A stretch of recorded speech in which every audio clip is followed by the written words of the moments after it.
Welcome to Not Milk Never Milk. Subscribe if you're lactose intolerant. You'll start by making sure you know your device passcode and Apple ID password. This prevents sign-in interruptions. Next, open the Wallet app. This is where all Apple Pay cards live. Once inside, scan the screen and locate the card or transit pass you want to remove. You can remove multiple items, but do one at a time to avoid confusion.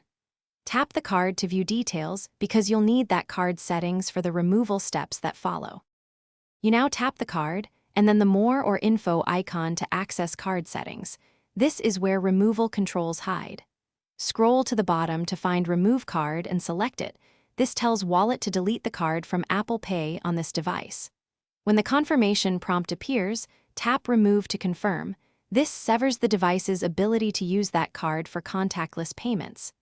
If it's a work or transit card, make sure you understand any account implications before finalizing. Once removed, restart your iPhone to ensure Wallet refreshes and the card disappears from views and quick access. If the card still appears, sign out of your Apple ID in settings and sign back in to force a sync. Make sure you know your password before doing this.